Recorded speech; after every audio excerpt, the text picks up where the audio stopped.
What's up, guys? I'm about to get into a little more deeper insight on Thanos and where he comes from, because I mean they didn't really get into it. I feel like they're gonna talk about it more in the second movie, but I want to get into it before that movie even gets there. But my biggest, and I'm gonna talk about some of the things I didn't like too, but and pretty much the subliminal message, of course, and like how I always talk about how they program us to go against higher powers or the universe or our gods or our second coming of Jesus for the people that perceive it that way. Or Nibiru, whatever you consider, like, I mean, Anunnaki, whatever your perspective on life is, you pretty much going against the higher gods and shit like that for your own selfish purposes. And you see that a lot. People didn't, I mean, the all intelligent person, he wanted to sacrifice himself, but other than that, people had a big time letting go and sacrificing. Even Thanos had to sacrifice, and he did it because I mean he was off for his mission. He was like, I'm not gonna fail twice type shit. So he did his mission, and it's like I'm gonna talk about how Thanos pretty much is a resurrection story and shit like that, where you can see where they didn't really get as in deep or as in depth as they could have, but in the comics, Thanos was in love with the death. What's her name? Mistress Death, or the goddess of death, and she pretty much he did everything for her, like everything, just like how men live everything for their women, like they do everything. I can repeat myself, yeah. How they pretty much niggas they make jokes about niggas only take baths and niggas only get haircuts and shit for their women type shit. Other than that, we'll just be dogs in the sense of that type of joke, but he also come from the world or the planet called Titan Eternal, and I talk about that in my last video about what the subliminal message is, or the true message of the Titans are. And if you look at the name Titan Eternal, it even makes more sense of it being like us, and it's being either the fallen angels or the things entrapped inside of us that's trying to break free and become our true versions of ourselves. And he was the strongest Titan on his planet because he practiced the most. Like he dabbled in mischief, which would be kind of like metaphysics and magic, and he pretty much was a genius. And through his relations with the goddess of death, she gave him extra powers, and he also was a genius. Like through his just experiences and journey and shit like that, he became a genius. And like I said, he got extra powers from the goddess of death, and it just go to show that his relationship with this woman and with this energy or entity or purpose.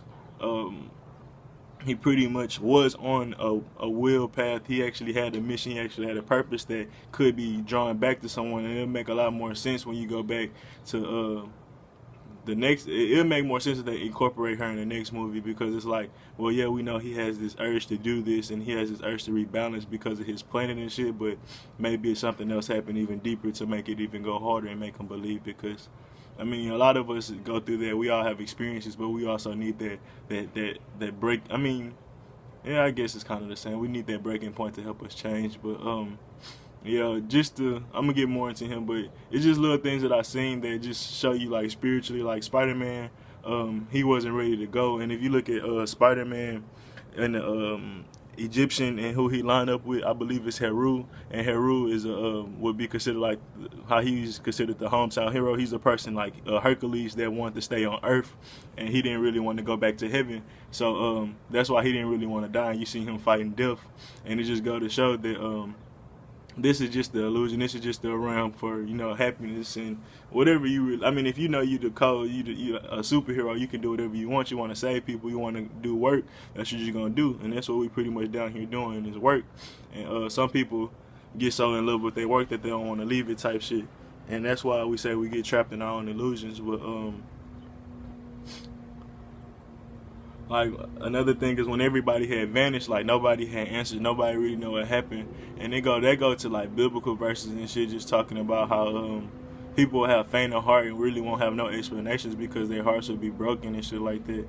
But I'm gonna get into some verses if I don't have enough time. But another thing that happened was the two main battles was happening at one time. Was one base was happening in on Titan, and which could be considered space or within, and then the other battle was on Earth, which would be without or so below. And these two things was happening pretty much simultaneously. And once Thanos went into internal realm or the above realm, he came down and dominated the lower realm or the outside realm.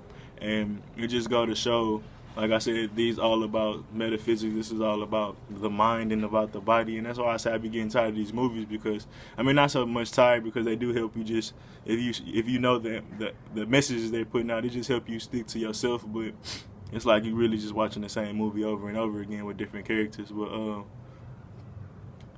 Thanos, his presence alone, it made a calm before the storm. Even when his kids had arrived, like, it just was a calm before a storm. And it's like, it just go to show his power, his presence was beyond them, beyond their realm. And like, it just go to show how strong he really was. And the fact that he didn't kill everybody just showed that he had a true purpose and a true mission. And like, we wasn't really tapped into that. Like he said before, he was like, I'm the only one fulfilling this mission. He the only one really living for death, in the sense of he's prepared for it and he's also working for it. And it just seemed crazy in the eyes that he did it, because he really was, like I said, renewing places and changing places that really wasn't having the boss to do it himself. And he really was the karma, because if people was doing these things and balancing these worlds out themselves, he really wouldn't have to be there. And I go into some of the things like the Soul Stone in the comics turned him into stone, into rock, and pretty much after he did so much destruction and so much damage, it put him to sleep. And it's like, so it really go to show, are these stones controlling him, or he controlling the stones? And that's a whole deeper message, where it goes to show, like, once the stones think he's done enough work, it put him to sleep, and he ended up freeing himself again, and he was resurrected and found the stones all over again. He went back on another journey and did everything again, and that's when he made the gauntlet hand. And that's where this movie really was picked up from the comics, because he had already died previously and had these hoes before. And it just go to show that, like I said, the resurrection story and the whole journey of renewing yourself and redoing it again. And if you look in the Bible, talk about how we have to replenish the earth and shit like that. It's like we really just remembering and redoing all of this shit that we've been done for really a higher purpose. And people didn't really want to listen to him, honestly. But I feel that people, I mean, in the movie, people ain't want to listen to him, but I feel that people kind of understand he had some type of trauma and pain with, and will relate to Thanos at some point. But I got some quotes from the Bible. This Revelations 18:10. Terrified at her torment, they will stand far off and cry, woe, woe to you, great city, you mighty city of Babylon. In 1 hour your doom has come. And that, I'm just referring that to his snap and how they reacted. That was like, what have you done? And it just happened so fast, and everything just started, disappearing in front of their eyes so fast, and they just didn't even know how to react to that shit. And I talk about endlessly how this place is Babylon and how I feel like this world. And they say city because that's just a reference, but this is Babylon at its finest. If you don't believe that, I don't know what to tell you. Some people say it's America. I believe it's the planet is in a state of Babylon, because America's really at the forefront of it. America's been running shit for so long, America and England. So at the end of the day, they made this whole world Babylon, and it needs to be changed. And people are waking up to that. But this is Romans 8:18-19. I consider that our presence and suffering are not worth comparing with our glory that will be revealed in us. For the creation waits in the eager expectation of the children of God to be revealed. And that goes to show that like the people that have no foresight, if they seen Thanos coming, they really wouldn't have glory. They'll be, I think the word would be contrived, or they'll be against him, because they wouldn't see the glory in his arrival, pretty much. And like I said, they didn't see the long-term benefit to Thanos' arrival, and a lot of people wouldn't. Even Gamora didn't see it at first, and then when she found out her planet was still alive, she kind of was like, oh shit, it kind of fucked with her a little bit, and it was a fucked up, she had to die right after that type shit. But damn, this hoe got cut off. It's got to be in Philippians 30, I hope. But then will appear the signs of Son of Man in heaven, and then the people of earth will mourn when they see the sons of man come from the clouds of heaven with the power of great glory. Like I just said, some people will mourn, some people will be rejoiceful. Like, it depends on what side are you on. And I tell you, these movies are trying to prime you up to be on the wrong side of it. If you don't believe me, hey guys. And he will send his angels with loud trumpets and call, and they will gather the elect for the winds, and from one end of the heavens to the other. And what Thanos was doing, he was going across the universe, sweeping and finding people. And He was finding his children across the world. Like he had different children from each planet, and he called them his child. Even the people on Earth, he called his child. Even if they were doing wrong and bad, he called them his child. Best believe it. See, he didn't really separate none of his children. He knew all of them was a product of him, or his, the understanding and the lower, they come in the child mentality, and he was a higher level, he was a higher being and all that. So he was their God, he was their master in a sense. And like I said, Doctor Strange asked that, but they had no reality to what he really was asking. And then, like he said in the beginning of the movie, who first came? It wasn't Thanos, it was his kids, and they told them what was about to happen, and shit got really popping right then. Like, it don't take long, honestly, in the eyes of, real time. Like, our time and perception is this shit taking forever, but really, it's coming right as it needs to. But 2 Corinthians 5, chapter 5, verse 10. For we must all appear before the judgment seat of Christ, so each of us receive what is due us for the things done while in body, whether bad or good. So take that, and like I said, people, when Thanos came back, it was half and half. That really got they kept the message pretty simple. It wasn't a 2/3 message. It wasn't 144, but he pretty much kept it half and half, and it's really much simpler than it has to be. Like, there's half the society is bad, half the society is good. So if you really think about it, all the people that really gave Thanos a hard time was the ones that got vanquished, I believe.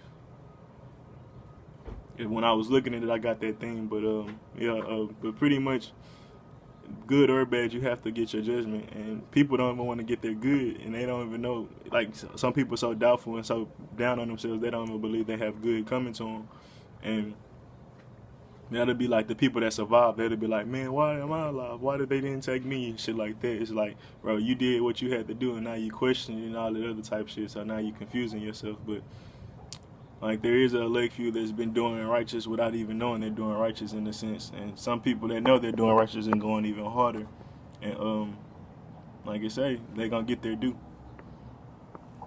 Even the people that's doing bad going to get their due. And some people, like I said, fear the overall judgment period. Some people ain't even ready to be judged. But I am. Like, let's get it popping. The righteous will rejoice when he sees the vengeance. He will wash his feet in blood of the wicked. And they talked about that right before they started battling in Wakanda. They was like, we have blood to spare. And, black people, like, I feel like, I ain't even feel like, I know that we're the chosen race and shit like that. But the fact that, these space beings and shit like that was coming into Wakanda, and it confuses you, and you think you gotta help save the world and shit like that. It's all a confusing plot. Like, you gotta think about it. Wakanda was doing its own thing because they knew the world had fell into chaos. Now, as soon as they was coming to get their karma and shit like that, you join into their fight and go against them, even though you got a case on your whole own where you don't even have to get, fuck with them. And say he do go hard on the world, in a sense, I guess.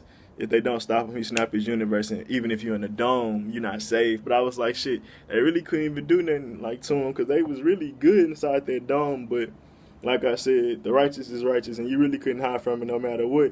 But for the most part, Wakandians really shouldn't have had nothing to fear if you're thinking about it, because if it's just on a spiritual level, on the people that got taken and who didn't, they should have been good, because they secluded themselves from the world that they knew was bad. But in their own sense, they got, they gave up on their people and shit. So, like I said, they had their own flaws too. So, I talked about that in the, Black Panther movie. But y'all got any more quotes from the Bible? But you can see how those quotes kind of matches Thanos' purpose and how other people reacted to him. And really, just like I said, these movies is really just mimicking the Bible and mimicking shit about the chosen race and the people that's trying to wake up and really what's about to come.